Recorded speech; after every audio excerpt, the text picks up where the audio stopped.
একটু মনোযোগ সহকারে শুনি।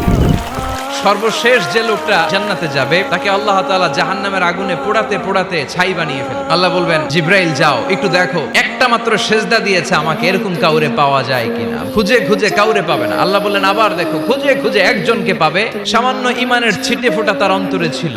আল্লাহ বলবেন, যেহেতু ছিটে ফোঁটা আছে, অনেক মায়ের খাইছে, জাহান্নাম থেকে বের করে একটা নির্ধারিত দূরত্বে রেখে দাও, রেখে দেওয়া হবে। কিন্তু জাহান্নামের আগুনের লেলিহান শিখাতে তার গা ঝলসে যাবে। সে আল্লাহর ডেকে বলবে, মাবুদ আমি কিন্তু তোমার কাছে জান্নাত চাই না, কিন্তু জাহান্নামের আগুন আমারে কষ্ট দিচ্ছে, এতটা দূরত্বে রাখো যাতে জাহান্নামের আগুন আমার গায়ে না লাগে। আল্লাহ বললেন, ওকে রাখবো, কিন্তু আমার সাথে একটা কন্ট্রাক্টে যেতে হবে, যে এটা তোমাকে দিলে তুমি আর নতুন করে কিছু চাবা না। সে বলবে আমি রাজি। আল্লাহ জিব্রাইলকে বলবেন, যাও এমন দূরত্বে রাখো যাতে জাহান্নামের আগুন ওরে কষ্ট না দেয়। রেখে আসা হবে। অনেক দিন সে ওখানে আনন্দে থাকবে, আল্লাহ শুকরিয়া করবে। সে মনে মনে বলবে, বেঁচে গিয়েছি আমি। অনেকদিন থাকার পরে মনে মনে ভাববে, পয়সা তো গেছি, কিন্তু নতুন করে একটু ট্রাই করে দেখি, জাহান্নামের সৌন্দর্যের দৃশ্য একটু চোখ দিয়ে অবলোকন করা যায় কিনা। সে আল্লাহর ডেকে বলবে, আল্লাহ ইনদি সুআল, আমার একটা ফরিয়াদ আছে। কি ফরিয়াদ? আল্লাহ আগেই বলে রাখি, আমি কিন্তু জান্নাতে যেতে চাই না। আল্লাহ বলবেন, কি চাও? সে বলবে, আল্লাহ তোমার জান্নাতটা তুমি কত সুন্দর করে বানিয়েছো, আমি একটা নজর শুধু দেখতে চাই। জান্নাতের দরজার সামনে নিয়ে যদি আমারে বসিয়ে রাখো, দ্যাটস ইনাফ। আল্লাহ বললেন, তুই না ওয়াদা করেছিস?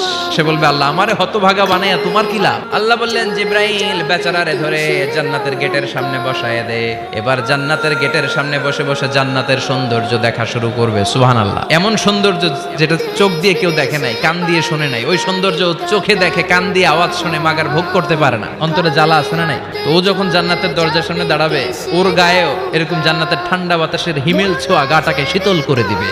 ওই শীতল হয়ে যাওয়ার পরে আর তো সহ্য হবে না, আবার আল্লাহরে ডাকবে। মনে মনে ভাববে, আর একটু ট্রাই করি না, দোষ কি? আস্তে আস্তে অনেক দূর তো আগাইছি। এবার আল্লাহরে বলবে, আল্লাহ ইনদি সুআল, আল্লাহ তুমি যদি কোনো বিষয়ে নতুন করে ডিসিশন নাও, তোমারে জিজ্ঞেস করার মতো কি কেউ আছে? আল্লাহ বলে, না, আমি তো সব রাজার বড় রাজা, মহারাজা।